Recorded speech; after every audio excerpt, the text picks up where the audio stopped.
La section des produits cachers dans le Lot-Blas de la rue Saint-Jacques dans l'ouest de Montréal. 3 commerces de la chaîne offrent ce service à la clientèle juive. Un employé y travaille à temps plein pour s'assurer que les produits offerts respectent les règles édictées par la Torah, le livre sacré du judaïsme. Chaque produit cacher porte le sceau de l'un des nombreux organismes de certification.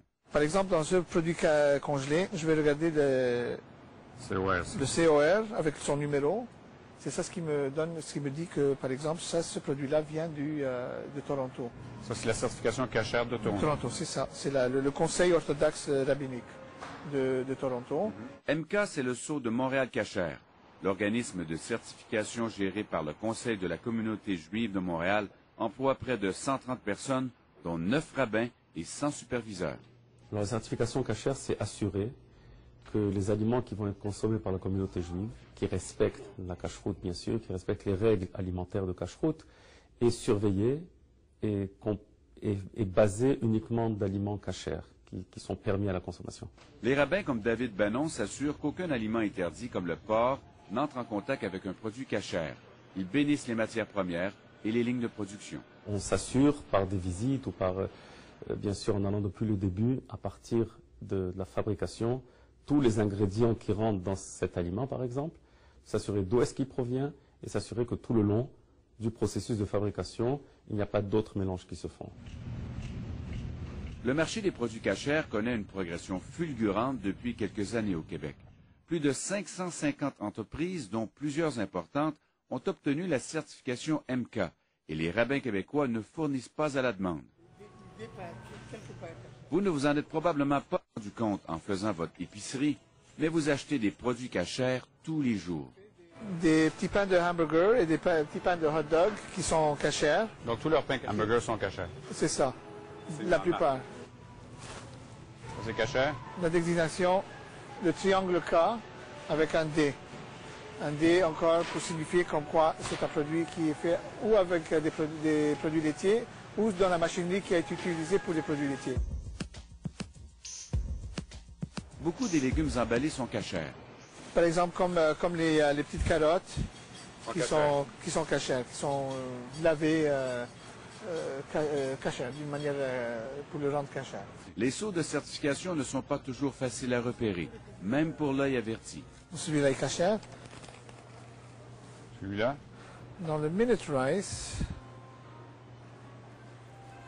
il faut vraiment chercher des fois. Parce Même un expert comme vous, dont c'est le travail. Il les cache les... Oui, voilà. Il faut peu de temps pour remplir son panier de produits cachers. Et vous avez aussi dans les produits, toutes les croustilles.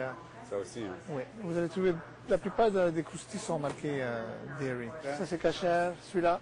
Cachère? Oui. Lui ici aussi? Oui. Ça c'est cachère, ça c'est cachère, ça c'est cachère aussi. Ça c'est cachère. Celui-là. Celui-là. Celui-là. Celui-là encore. Celui-là encore. Combien vous direz que dans le magasin, dans le commerce, c'est combien le pourcentage de produits cachers? Moi, je dirais environ, si on enlève la viande qui n'est pas cachère, dans les produits d'épicerie, on aurait comme dans les 75% de produits cachers. Des allées entières offrent des produits uniquement cachers. Des produits populaires comme les pâtes Catelli et Barilla, les mayonnaises commerciales, le mélange à gâteau Betty Crocker, les biscuits Leclerc Célébration. Même le Coke est cachère. Les gens mangent cachère au Québec, ils ne savent même pas. Exactement. Les produits cachers, est-ce que vous achetez ça? Non. Pensez-vous que vous en avez acheté aujourd'hui? Non. Si je regarde dans votre sac d'épicerie, pensez-vous que je peux en trouver? Non, vous n'allez pas trouver. Si je vous dis que jusqu'à 70 à 75% des produits qu'on trouve sur les étagères des commerces, à part la viande et le lait, sont des produits cachers. Ah ben alors, vous m'étonnez vraiment, oui. Vous me l'apprenez, je ne savais pas, non. Vous voyez ça ici, là, le cas? OK. Vous savez comment? Vos céréales, ici, elles sont cachères. Ah, OK. Moi, je savais pas. Si on fouille dans votre sac d'épicerie, on va en trouver beaucoup. Alors, Mais c'est mon père, c'est ça ou? Ah non. Ah bon. Ça ici, là, Oui. COR, ça, c'est une certification qui dit que vos pâtes sont cachères. Mais il faut le savoir. Nous n'allons chercher personne, ce sont les entreprises qui nous contactent. Donc si elles nous contactent, c'est parce qu'il y a un marché, une demande, et ils coopèrent absolument. Qu'est-ce qui pousse les entreprises, justement, à venir aussi nombreuses? Ben, c'est le marché, c'est la demande. Pourtant, la communauté juive ne compte que 100 000 membres, dont à peine 35 mangent cachère, selon le Conseil. Ça représente donc 35 000 personnes, un micro-marché dans une population de 7 millions. Obtenir la certification cachère coûte généralement de 1 000 à quelques milliers de dollars, mais d'autres frais s'ajoutent souvent. Pas de problème? L'immigration s'est bien passée. Victoriaville, région du centre du Québec. C'est ici qu'est produit depuis 50 ans le miel La Bonté. Même si elle est basée dans une région où il n'y a pas de communauté juive importante, l'entreprise a obtenu il y a quelques années la certification cachère. Pour son président, c'est une question de survie. Est-ce que les grandes chaînes, justement, comme la Blase, entre autres, vous demandent ça? Oui, il nous le demande lorsqu'on rencontre des acheteurs. Est-ce que tu es cachère? Après que tu lui as mentionné une fois, il est au courant, c'est entré dans le dossier et on va en parler. Donc, vous ne pouvez pas être vendu dans une grande chaîne sans être cachère. D'après moi, ça serait impossible si on n'était pas cachère. Obtenir la certification religieuse juive lui a demandé un effort financier non négligeable, car en plus des frais annuels de certification, il a fallu créer un poste supplémentaire. Ça peut coûter certainement 25-30 000 minimum annuellement de plus que si on ne l'avait pas. C'est de l'argent quand même. C'est de l'argent, mais comme je vous disais tantôt, en alimentation, les profits sont limités, mais on doit l'avoir. Si on ne l'avait pas, je suis convaincu qu'il y aurait plusieurs marchés qu'on perdrait parce qu'on n'a pas notre certification cachère. La PME de Victoriaville n'est pas la seule dans son cas. Pour garder ses gros clients comme le géant Kraft, pour qui elle transporte notamment de l'huile végétale, Brasseur Transport de la Prairie a été obligée, elle aussi, d'obtenir une certification cachère. Faire bénir les citernes par un rabbin a coûté 35 000 $ à l'entreprise.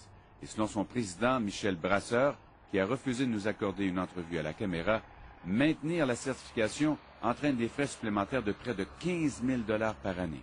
C'est sûr qu'il y a un coût parce qu'il y a les coûts de certification. Il y a les coûts aussi, dépendamment des exigences des cahiers de charges, que ce soit en termes de processus de fabrication, de distribution ou même d'inspection. Donc, à ce moment-là, il va y avoir des coûts afférents, mais il faut regarder en termes de coûts-bénéfices. Quel est le coût pour les consommateurs? Difficile à dire. La majorité des entreprises contactées par JE refusent de dévoiler les frais entraînés par une certification cachère. Ce qui est certain, c'est qu'à l'échelle du Québec, ça représente plusieurs millions de dollars. Au bout du compte, c'est quand même les consommateurs qui payent pour ça. C'est toujours le consommateur qui va payer en bout de ligne, parce que le coût doit rentrer dans le coût de fabrication. Donc, pour arriver à dégager la rentabilité, je vais déduire mes coûts de mes ventes pour arriver à ma rentabilité. Pourquoi est-ce qu'un non-juif serait obligé de subir les conséquences et de payer quelque chose qui a une certification? Ben, il a le choix, il peut ne pas acheter ça, il peut acheter autre chose qui n'a pas de certification. Mais quand jusqu'à 75 % des produits sur les étagères sont cachères, le client a-t-il vraiment le choix? Et ce n'est que le début. Une nouvelle certification religieuse est en train de faire sa place au Québec, la certification musulmane halal. Le développement du marché halal commence, voilà, petit à petit, voilà. Mais maintenant, dans un an, le marché halal dépasse maintenant 2,5 millions de dollars à l'île de Montréal seulement. Donc, ça attire, ce n'est pas rien du tout. La certification halal a d'autant plus d'avenir que les musulmans sont 2 fois plus nombreux que les juifs au Québec. Nous, on a 3 ans. On est déjà commencé. On est des bébés, voilà. Voilà. Mais ils ont, voilà, 20 ans, voilà. Et l'objectif, c'est d'être aussi présent que la certification cachère? Voilà, espérons, voilà, on espère, voilà, pour donner, voilà, des produits pour notre communauté.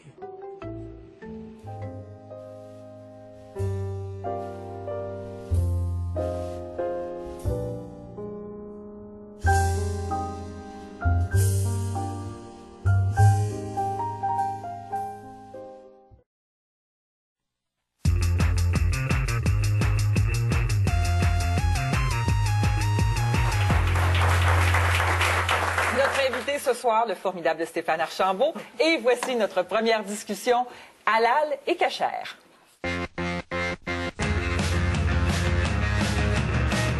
Ça fait 4 ans que la commission Bouchard-Taylor a mis son rapport sur la table et le Québec ne l'a pas encore digéré. Les pratiques religieuses restent un sujet politiquement explosif. Après le voile, le kirpan et les cours de musique à la maternelle, c'est la viande halal qui est l'objet de controverses.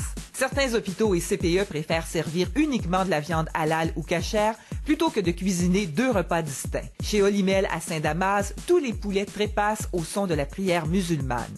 Les aliments religieusement modifiés sont une belle occasion d'affaires. La viande bénie se trouve sur toutes les tablettes et l'étiquetage est en option. Le torchon ne brûle pas qu'au Québec. En France, la viande halal est au menu de la campagne présidentielle. Plusieurs pays interdisent l'abattage rituel. Suisse, Suède, Norvège, Islande. Au Québec, la viande halal relance le débat identitaire. Est-ce que la religion a sa place dans notre assiette?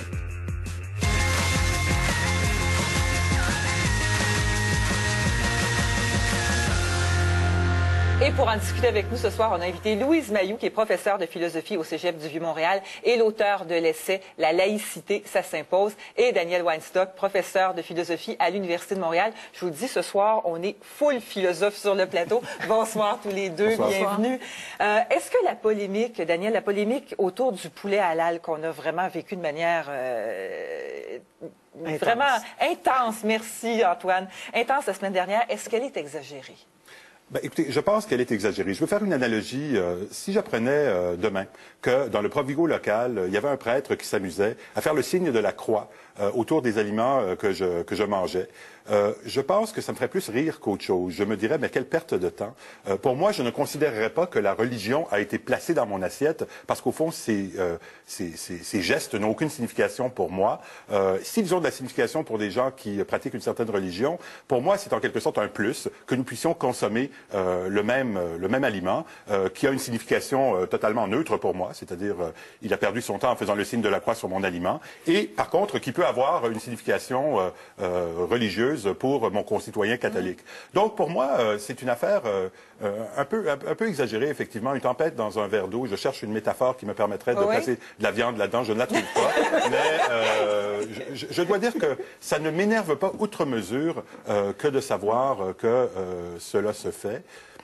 Donc, OK. Est-ce que ça vous préoccupe plus, vous, Louise? Oui, moi, ça me préoccupe. Pourquoi? Je pense que de consulter le Coran ou de consulter la Torah ou la Bible pour savoir ce qu'on doit manger, c'est vraiment pas une bonne idée. Moi, je me fierais davantage au guide canadien de l'alimentation. Alors, j'irais d'une façon plus laïque. Mais je pense qu'il ne faut pas banaliser la chose. Premièrement, il y a un enjeu, il y a beaucoup de sous au niveau sur le plan économique. Et il faut voir aussi que les gens les imams ou les rabbins qui accordent la certification halal ou cachère, cette certification-là, elle est payée par des entreprises de plusieurs milliers de dollars. Là, vous parlez d'argent qui va aux différentes églises ou vous parlez aussi du fait qu'il y a une économie d'échelle chez Olimel, par exemple? C'est-à-dire que pour qu'une entreprise puisse obtenir, par exemple, la certification halal, elle peut aller jusqu'à payer 25 et même 30 000 $ uniquement pour avoir la certification. Ça veut dire... L'entreprise paye pour avoir la certification? Oui. Ah, je pensais que c'était l'inverse. Bien, c'est comme ça. Autrement dit, oui, effectivement.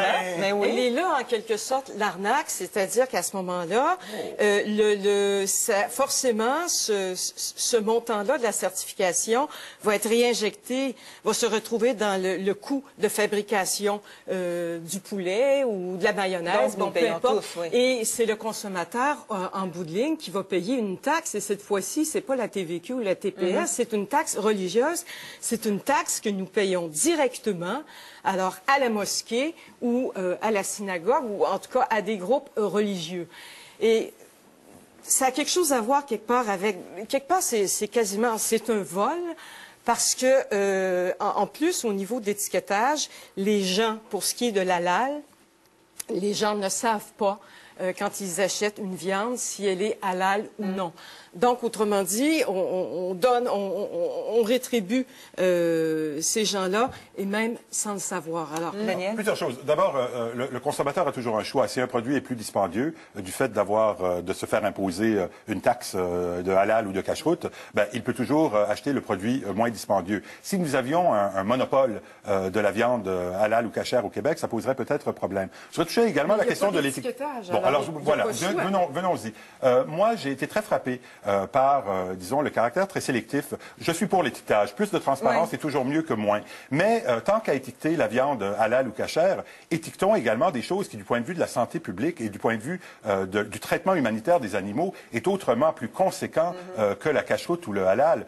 Parlons-nous et mettons noir sur blanc tous les engrais, tous les antibiotiques qui sont présents dans la manière dont on produit la viande actuellement, les antibiotiques dont on gave nos animaux pour pouvoir les produire dans des conditions industrielles qui sont les nôtres. Et je voudrais que toutes ces choses-là puissent figurer un peu au même plan pour qu'on n'ait pas l'impression que c'est encore une manière de cibler des minorités religieuses sous le couvert d'une problématique de bien public. Oui, mais en même temps, il doit y avoir une réalité derrière, avoir une certaine gêne face à ça, puisqu'il y a des pays assez progressistes, merci, qui ne l'interdisent, l'abattage rituel. Oui. Et puis l'autre affaire, si je peux me permettre, on s'est beaucoup préoccupé de la salubrité des aliments et des animaux. Moi, ce qui m'a frappé dans ce dossier-là, c'est que, par exemple, quand le Journal de Montréal est allé visiter un endroit où on faisait de l'abattage, on expliquait qu'il fallait que le boucher soit musulman. Donc, c'est-à-dire que maintenant, une profession doit être liée à une confessionnalité. J'étais très gênée. Et je me suis demandé, est-ce que, par hasard, il y a des filles qui ont le droit de faire ça? Si c'est pas le cas, je trouve ça encore plus indécent que de savoir si l'animal a souffert ou pas. Et c'est pour ça que la religion, au fond, quand elle arrive dans un espace qui est hors de son cercle à elle, hors de l'espace privé, et que ça a une incidence sur un fonctionnement de société, puis notamment sur les femmes, là, moi, ça, je suis pas capable. Mais il y a une dimension politique aussi qu'il ne faut pas perdre de vue, c'est l'alimentation halal, parce que c'est pas rien que la viande, c'est aussi, il y a des bonbons, il y a de la crème glacée, de la pizza halal, bon, etc. Alors, ça devient une source de financement très important. Ça représente à l'échelle mondiale plus de 630 quelques milliards. Ici, juste sur l'île de Montréal, au niveau de la viande halal, c'est un marché qui déjà dépasse les 2,5 millions. Alors, ce qu'il faut voir, c'est que quand on établit un lien entre la certification halal, l'imam et une mosquée, il faut aller voir ce qui se dit dans les mosquées, hein? Alors, l'idéologie qui est véhiculée là, ça veut dire que, dans un premier temps, c'est une source de financement. C'est donc de l'idéologie, en fait. Oui. Il y a de l'idéologie dans notre assiette, si je fais un raccourci. C'est éminemment politique. Moi, Marie-France, ce qui me frappe, c'est qu'en une semaine, on ne cesse d'apprendre de nouvelles choses. Oui. À l'évidence, ce qui nous manque, c'est un portrait complet et détaillé. Ce que José dit sur le sexe du boucher, je ne m'étais jamais posé la question. Non, moi non plus. Ce que Louise vient de dire sur on paye pour la certification, je n'étais jamais au courant de ça. Que ça a des impacts de santé publique, ça me semble... À l'évidence, on tombe des nues. Et il me semble qu'il faut documenter. Mais là, il y a eu beaucoup d'accusations de les médias, xénophobie et racisme. Tout de suite. Est-ce qu'on tombe dans le racisme en posant des questions comme ça? Quel est le sexe du boucher ou de la bouchère? Mais il était factuel. On a déjà un portrait. Le ministère de l'Agriculture, si on pose la question, on a un portrait, mais sur l'aspect religieux, il n'y a pas de portrait. Peu de choses ont changé. Si on trouve que les animaux sont maltraités et que la manière qu'on les abat dans la boucherie halal et cachère participent de ce mauvais traitement, soyons conséquents et condamnons et posons des actions pour que toute manière de traitement inhumain des animaux soit condamnée. Je trouve qu'il y a un isolement de cette... À la lumière de ce qu'on a entendu, le débat est beaucoup plus large que les animaux. Là. Oui. Si on dit qu'il y a des bonbons halal qui financent un système et des valeurs religieuses, là, moi, tout un marché. Il y a longtemps qu'on est plus dans l'arachide cachère. Mais il faudrait quoi, alors? La laïcité dans notre assiette, la fameuse charte de la laïcité, est-ce qu'elle pourrait éventuellement aller jusqu'à réglementer ce qu'on mange? En fait, je ne sais pas comment l'exprimer. Je pense qu'il y aurait quelque chose à faire de ce côté-là. Si on parle... Bon, alors, rapidement, laïcité, c'est-à-dire que les institutions publiques doivent être neutres. Ça veut dire que l'État n'a pas à acheter de viande rituelle, d'abattage rituel, et elle n'a pas à servir de repas qui sont conformes à des normes religieuses. Donc, ça veut dire quoi? Ça veut dire dans les garderies, on fera pas la promotion de l'halal. Dans les prisons? Il y a pas, dans les prisons, la même chose. Dans les hôpitaux, la même chose. Bref, dans les institutions d'État. Je vous parle pas de l'épicerie, je vous parle des institutions d'État. Et ce qu'il faut comprendre aussi, c'est que il y a une progression dans tout ça. Dans le halal, il y a aussi l'exigence d'avoir éventuellement à créer un environnement halal. Quand je vous dis qu'il y a une dimension politique, je donne l'exemple en 2010 sur le campus de Scarborough à l'Université d'Ontario. Les étudiants musulmans ont demandé d'avoir à la cafétéria de pouvoir avoir de la viande halal. La cafétéria était toute fière, elle leur a servi de la viande halal. Mais dans une cafétéria d'université, il y a aussi de l'alcool qui est servi. Alors là, on a dit l'environnement est pas tellement halal, c'est pas tellement respectueux. Donc finalement, ils ont demandé une cafétéria séparée, additionnelle. Et là, on avait, autrement dit, les étudiants musulmans avaient le choix d'aller dans une cafétéria qui satisfait aux normes de la charia et la cafétéria pour tous. Bon, alors, on va devoir que les on peut en discuter, très longtemps, effectivement. Le temps est presque échu. Je vais vous laisser le mot de la fin. Daniel, est-ce qu'il faut craindre ça? Est-ce que ça nous guette au Québec? Moi, ce que je voudrais dire, c'est que des pentes glissantes, il y en a sur tous les versants. C'est sûr qu'à trop accommoder, on peut devenir déraisonnablement accommodant et verser donc dans des cafétérias séparées, dans des institutions qui sont supposées rassembler la population. Cela dit, moi, ce que je pense que le versant existe également du point de vue d'une trop grande suspicion, mais également d'aller dans le réflexe de l'interdiction. Moi, la pente glissante qui consiste à donner à l'État de plus en plus de pouvoir pour interdire des choses, plutôt que d'informer la population et leur permettre de faire leur propre choix éclairé, je pense que c'est une pente glissante contre laquelle j'ai autant peur que les pentes glissantes qui nous guettent si on va trop loin du point de vue de l'accommodement. La discussion n'est pas terminée, mais malheureusement, le temps est échu. On la reprendra, je sens que ce n'est pas terminé. Louise Mailloux, Daniel Weinstock, merci beaucoup. Tous végétariens. Voilà la conclusion pour l'instant. Quand même.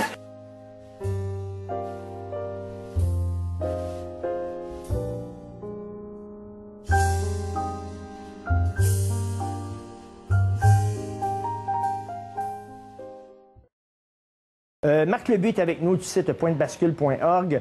Marc, bonjour. Sur ton site, il y a des gens qui disent halal, il n'y a aucun problème, la viande halal. De toute façon, ça ne change pas le goût de la viande, tout ça. Toi, tu dis, ben là, c'est parce qu'il y a des sommes qui sont versées, c'est ça. Pour avoir une certification halal, on paie quelqu'un. Qu'est-ce qu'ils font avec cet argent-là? Qui on paie?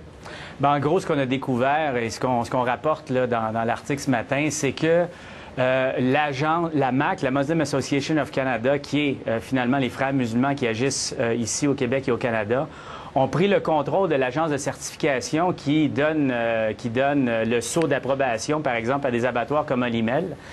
Et la MAC a donné de l'argent au collecteur de fonds d'une organisation terroriste, donc le Hamas, pour ne pas le nommer. Le collecteur de fonds était une entreprise, une organisation charitable, une organisation de bienfaisance, qui s'est vue révoquer son statut d'organisation charitable pour avoir contribué à peu près 15 millions de dollars au Hamas. Donc, c'est-à-dire que les abattoirs versent de l'argent pour qu'il y ait une certification halal et vous avez suivi un peu le mouvement de cet argent-là et ça s'est ramassé dans les poches d'un organisme islamiste. Exactement. Donc, est-ce que l'halal est une arnaque pour financer ce genre d'organisme-là? Une chose est certaine, c'est que ça vaut pas vraiment la peine de commencer à décrire c'est quoi le halal, comment ça va, quel rituel que c'est. Même le porte-parole d'Olimel n'a pas l'air à s'en faire trop avec la description. Ce que lui décrit, c'est qu'ils suivent des critères qui satisfait l'agence de certification. Donc là, ce qui est important, c'est l'agence. Qu'est-ce qu'ils font pour donner le sceau, ils demandent de l'argent aux abattoirs. Maintenant, la question qui doit se poser, c'est la même question que Mario Dumont a soulevée lorsqu'il a sorti la nouvelle. Combien il y a des argents qui sortent de la poche des abattoirs pour se rendre finalement vers une organisation terroriste? Mais Marc, mettons que les abattoirs faisaient affaire avec un organisme catholique pour avoir une certification catholique pour la viande. Mettons que ça se faisait. Puis là, qu'on apprenait que cet argent-là, finalement, sert il y a un prêtre qui arrive puis qui fait une bénédiction aux veaux et aux moutons, puis il est payé, puis cet argent-là va à l'archidiocèse, je sais pas trop quoi, puis ça se rend finalement dans la poche de groupes qui luttent contre l'avortement, par exemple. Tout le monde se lèverait en disant ça n'a pas de bon sens qu'on utilise les abattoirs pour financer ce genre de groupe-là. Ah, c'est ce qui se passe. Mais alors, même si c'était, disons, une autre domination religieuse, la question n'est pas religieuse. La question, c'est une organisation spécifique. Alors, la question, c'est de savoir est-ce que les abattoirs vont faire leur diligence, vont vérifier leur due diligence, comme on dit en anglais, pour vérifier comme il faut avec qui ils font affaire. Est-ce que Olimel, c'est ce qu'ils ont fait? Est-ce que les autres abattoirs qui acceptent d'être certifiés, par exemple, par certaines agences, vérifient comme il faut les antécédents? Les informations qu'on a sorties viennent des sites officiels de Revenu Canada, ils viennent du registraire du gouvernement du Québec. Tout est là, tout est clair. On avait juste à suivre la trace, tout ramasser les informations. Comme disent les anglophones, follow the money. C'est exactement ce qu'on a fait. C'est pas une question de religion, c'est de savoir où va l'argent. Parce que je lisais en Thaïlande, c'est le comité central islamiste qui s'occupe de la certification. Et en Thaïlande, on produit beaucoup de produits halal, que ce soit du maquillage, des produits pour laver les planchers, etc., qu'on vend partout à travers le monde. Et le comité central islamiste se fait une fortune avec ça, avec la certification halal. Et même là, il faudrait peut-être pas commencer à donner trop de pouvoir à une organisation centralisée non plus. Je pense que ce qui est important, c'est de savoir avec qui qu'on a affaire, c'est qui notre clientèle et surtout la notion de sécurité nationale. On a eu le 11 septembre. Il me semble que ça devrait nous réveiller. Il me semble qu'on devrait être conscient de faire au minimum nos vérifications. Et savoir ce qu'on fait avec l'argent. Marc Lebuy, merci. Allez voir le site pointdebascule.org. Merci, Marc.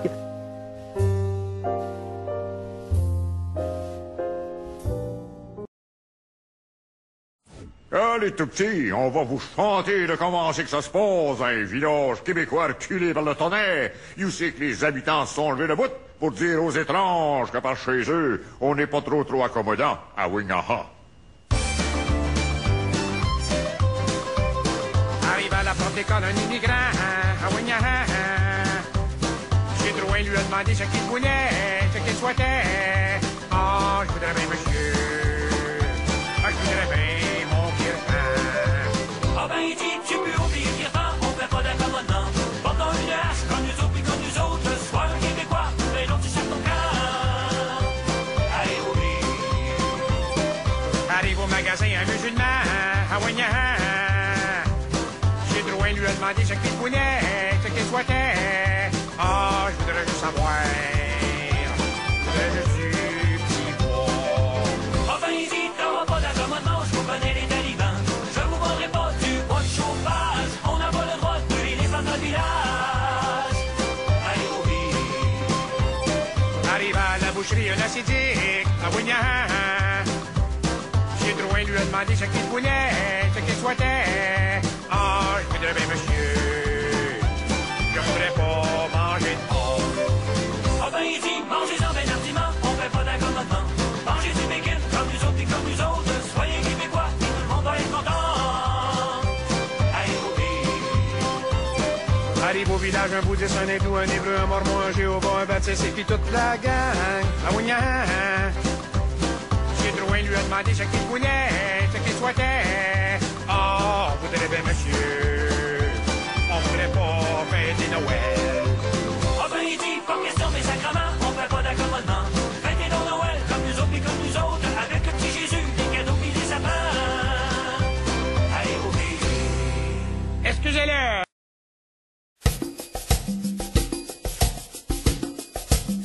On pense que ça commence à faire là. On pense qu'on a série de nous autres là. Puis pour ceux qui ne seraient pas contents, crissez-moi votre camp. On veut bien accepter des ethnies, mais non pas à n'importe quel prix. Si tu veux te joindre à notre beau pays, tu devras faire certains compromis. Lorsqu'accueilli dans une place, il faut se fondre à la masse, parce qu'on peut dire qu'ici que tu es bien, plus que d'où tu deviens. On peut maintenant porter le kirpan, parce que nous autres on est tolérants. changer les règles du YMCA, puis un coup parti du CLSC. Nous sommes nous fracturer la raison pour les caprices de chaque religion, vos accommodements raisonnables, on n'est plus capable. Il est maintenant temps qu'on soit entendu, car notre culture se fait cracher dessus. Si tu n'es pas content de ton sort, il existe un endroit qu'est l'aéroport. Toi ma minorité ethnique, arrête un peu ta musique, sinon dans ce cas-là tu devras retourner chez toi, retourner chez toi.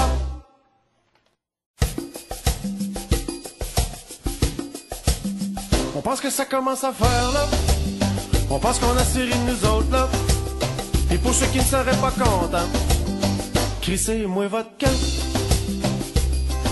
On veut bien accepter des ethnies, mais non pas à n'importe quel prix. Si tu veux te joindre à notre beau pays, tu devras faire certains compromis. Lorsqu'accueilli dans une place, il faut se fondre à la masse, parce qu'on peut dire qu'ici que tu es bien, plus que d'où tu deviens. On peut maintenant porter le kirpan, parce que nous autres on est tolérants. Changer les règles du YMCA, puis un coup parti du CLSC. Nous sommes nous fracturer la raison pour les caprices de chaque religion, vos accommodements raisonnables, on n'est plus capable. Il est maintenant temps qu'on soit entendu, car notre culture se fait cracher dessus. Si tu n'es pas content de ton sort, il existe un endroit qu'est l'aéroport. Toi ma minorité ethnique, arrête un peu ta musique, sinon dans ce cas-là tu devras retourner chez toi.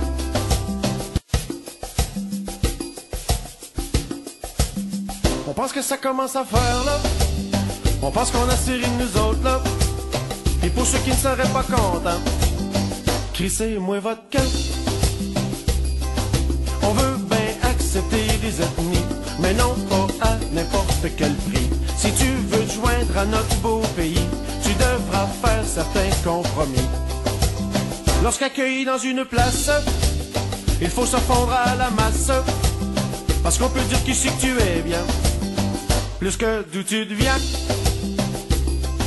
On peut maintenant porter le kirpan, parce que nous autres on est tolérants.